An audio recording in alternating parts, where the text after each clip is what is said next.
And this why you gotta support the little neighborhood shops. My friend here, she's have crabs, she's have everything, but look what she give me just now. Yes, well, soon. Monday. Look here. She had Benny seed. Look here. It's going down. Yes.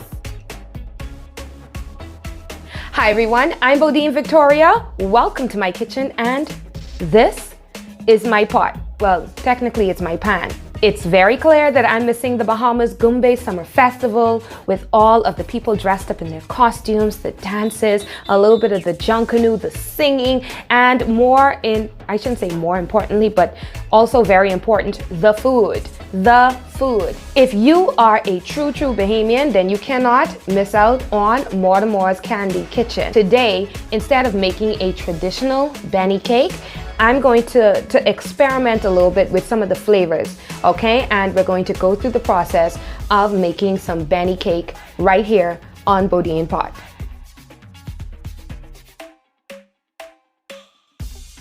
Let's get this Benny cake started.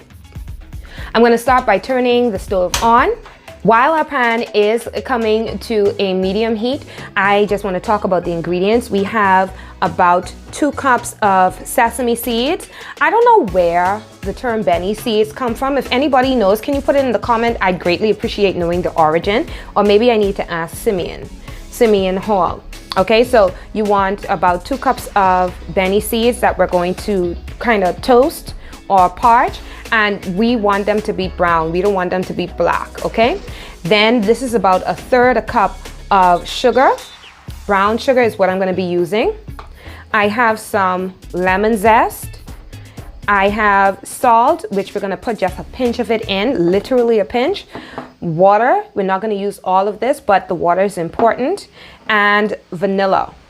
My cocoa as well. I'm thinking that at some point I'm probably going to sprinkle some cocoa into one of the cakes so that I can actually taste what a cocoa Benny cake would be. So I'll let you know how that goes, all right? We're going to put the Benny in here, and I'm going to switch the camera now. Put the Benny seed in, and we're going to allow them to toast. All right, people, what I'm gonna do right now is I'm gonna switch the pot. My gold pot is looking very pretty, but what we're gonna do is I'm gonna end up wasting too many of my Benny seeds by doing that. So, switching the pots right now.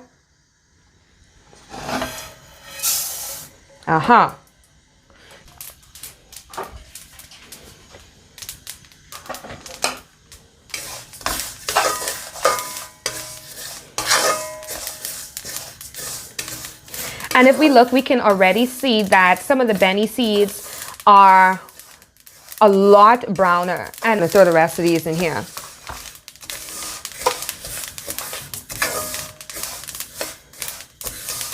And we can let these toast some more.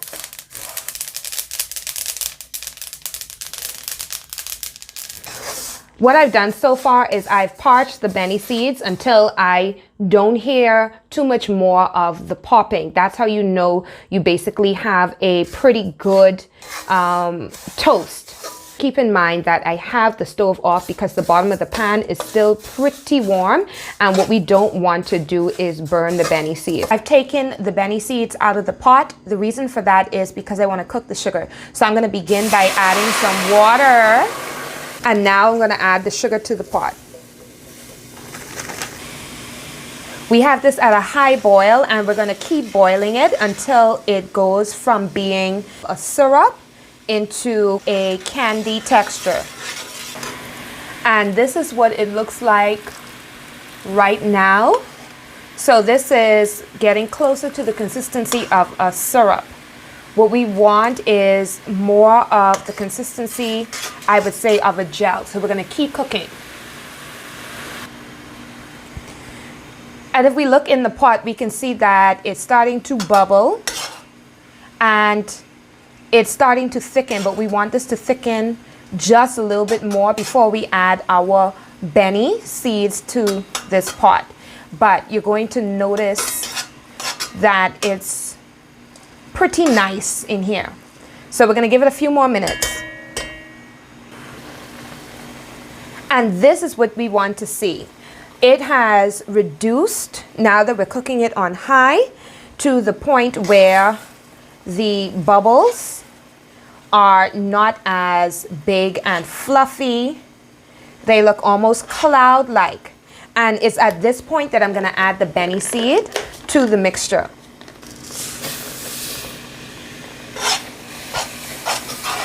And I'm actually going to turn the stove off now. But look at this. You see how quickly the Benny seed soaked up all of the sugar? Yes, that's what we want. And see, remember, we've already cooked the Benny, okay? So because the Benny has already been toasted, we don't have that much work to do.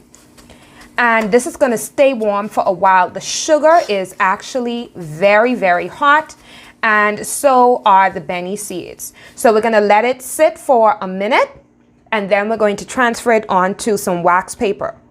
Like I said, the Benny is still hot, so we're going to take it and we're going to put it right there on the board. And here we go.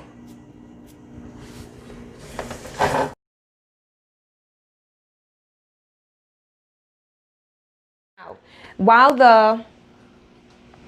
the traditional Benny cake cool, and it's going to take a while for them to cool, I want to experiment with the flavors. Oh, I'm going to add about a teaspoon of lemon zest.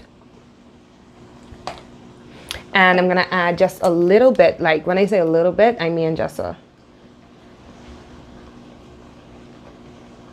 tiny bit of vanilla. Like 3 drops of vanilla. And I know some of y'all looking at this cocoa powder like, what is she doing? Yes, I'm going to put cocoa powder in it because I want to experiment, because it's my pot. I just figured that the taste of the caramel and the lemon and the cocoa, or the sugar, the lemon, and the cocoa with the vanilla should be really, really nice. And so this one is not traditional, but I'm gonna make it happen. And now I'm gonna just add a little bit. When I say a little bit, keep still, stay there. Thank you.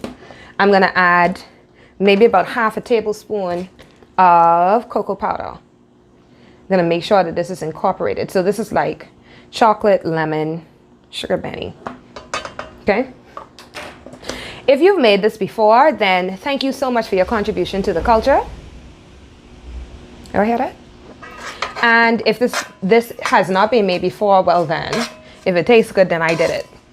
And I'm going to take these and I'm going to rest them on this side of the cutting board.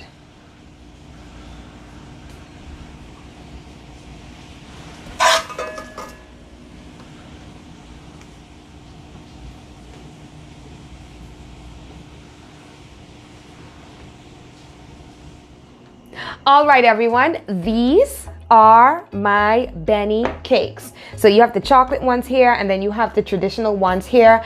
This is what mine look like. And you're gonna know whether or not you have a successful Benny cake. And like I said, these aren't fully cured, because that's what you call it, because they won't fall apart when you pick them up.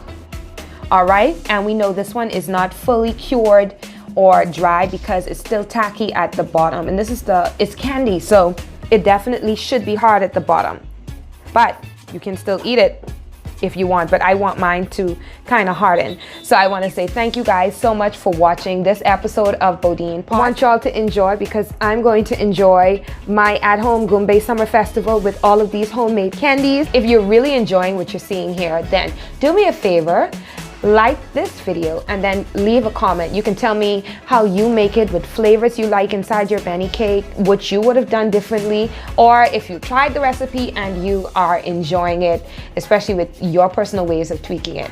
I'm Bodine Victoria, and don't let any and everybody dig up in your pot. Bye.